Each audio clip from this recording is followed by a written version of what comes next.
गोंदिया जिल्ह्यातील 4 विधानसभा क्षेत्राकरिता आज सकाळी 7 वाजेपासून मतदानाला सुरुवात झाली आहे।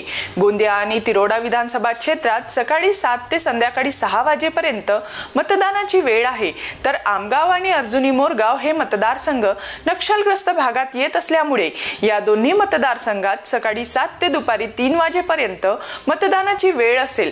गोंदिया जिल्ह्यात 11,25,100 मतदार असून यात 5,71,405 महिला मतदार आहेत, तर 5,53,685 पुरुष मतदार मतदान करणार आहेत। गोंदिया जिल्ह्यात 1285 मतदान केंद्रावरून आज मतदान प्रक्रिया सुरू झाली असून मतदान प्रक्रिया सुरळीत पार पाडण्यासाठी 5,724 अधिकारी कर्मचारी आणि पोलीस कर्मचारी यांच्या निगराणीत ही निवडणूक प्रक्रिया पार पडत असून लोकांनी सकाळपासूनच मतदान करायला सुरुवात केली आहे। सहकुटुंब मतदानासाठी आम्ही आलो। आमच्यामध्ये भरपूर उत्साह आहे आणि नक्कीच महायुतीचा विजय होणार आणि गोंदिया विधानसभा क्षेत्रात आमचे लोकप्रिय उमेदवार विनोद अग्रवाल प्रचंड मताने निवडून येतील। सर्व मतदार बंधू आमचे त्यांना एकच संदेश आहे की सर्वांनी मतदान करावा आणि मतदान लोकतांत्रिक पद्धतीमध्ये सर्वांचा हक्क आहे, सर्वांनी मतदान करावं आणि राज्याच्या विकासासाठी महायुतीचे उमेदवार माननीय विनोद अग्रवालजींना प्रचंड मताने निवडून द्या। गोंदिया आणि भंडारा जिल्ह्यामध्ये 7ही सीट महायुतीची निवडून येणार। काल दिनांक 19 रोजी 361 बूथ गोंदिया विधानसभा क्षेत्रामध्ये त्या ठिकाणी पोलिंग पार्ट्या कालच 19 तारखेला रवाना झालेल्या आहेत आणि आज सकाळी 20 तारखेला सकाळी 7 वाजल्यापासून प्रत्यक्ष मतदानाला सुरुवात झालेली आहे। गोंदिया विधानसभा क्षेत्रामध्ये एकूण 361 पोलिंग स्टेशन्स आहेत, त्यापैकी 10 पिंक बूथ महिला सखी मतदान केंद्र आपण निर्माण केलेले आहेत। एक मॉडेल पोलिंग स्टेशन आहे, एक यूथ पोलिंग स्टेशन आहे आणि एक PWD दिव्यांग मतदान केंद्राची देखील यावेळेस आपण गोंदिया विधानसभा क्षेत्रामध्ये व्यवस्था केलेली आहे।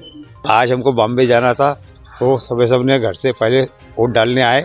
मैं सबसे आह्वान करता हूँ कि सबे सब चाय नाश्ता बाद में करना, पहले वोट डालना।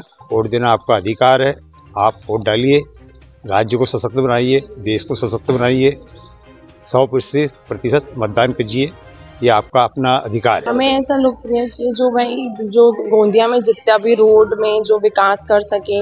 यहाँ पे जैसे कॉलेज वगैरह भी नहीं है, इंजीनियरिंग के लिए बाहर जाना पड़ रहा है, तो मेरे को ऐसा लग रहा है कि ऐसे हमको मतलब चुनना चाहिए ऐसे MLA को कि जो इस यहाँ पे विकास करे, कोई भेदभाव नहीं रखे। रोड में मेन तो ज़्यादा ध्यान रखें यहाँ पे, क्योंकि गोंदिया के रोड बिल्कुल भी अच्छे नहीं है यहाँ पे।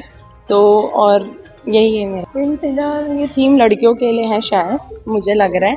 तो मेरे को लगता है वुमेन एम्पावर होना चाहिए, लड़कियों को भी जितना हो सके ज़्यादा से ज़्यादा वोट देना चाहिए। जी, मैं फर्स्ट टाइम वोटिंग करने आई हूँ और मैं सभी से यही रिक्वेस्ट करूँगी कि वो अपना वोट देख के जाए, क्योंकि सभी का वोट बहुत ज़रूरी है एक अच्छी सरकार है। 15व्या विधानसभेकरिता आज मतदानाला सुरुवात झाली आहे। सकाळी 7 वाजेपासून या ठिकाणी मतदानाला सुरुवात झाली असून गोंदिया जिल्ह्यामध्ये जवळपास 11,25,100 मतदार या ठिकाणी आपल्या मतदानाचा हक्क बजावणार आहे। 1285 मतदान केंद्रावर या ठिकाणी मतदान होणार असून 64 उमेदवार या ठिकाणी निवडणुकीच्या रिंगणात उभे आहेत, तर भंडारा जिल्ह्याचा विचार केला असता 10,16,886 मतदार त्या ठिकाणी मतदान करणार असून 1167 मतदान केंद्रावर मतदान होईल। या ठिकाणी 50 उमेदवार हे निवडणुकीच्या रिंगणात उभे आहे। गोंदिया जिल्ह्याचा विचार केला असता गोंदियामध्ये गोंदिया आणि तिरोडा या मतदारसंघामध्ये सकाळी 7 ते संध्याकाळी 6 वाजेपर्यंत मतदानाची वेळ असेल, तर आमगाव आणि अर्जुनी मोरगाव विधानसभा मतदारसंघाचा विचार केला असता त्या ठिकाणी सकाळी 7 ते दुपारी 3 वाजेपर्यंत मतदानाची वेळ असणार आहे। Harish Modghare, JB news, Gondia.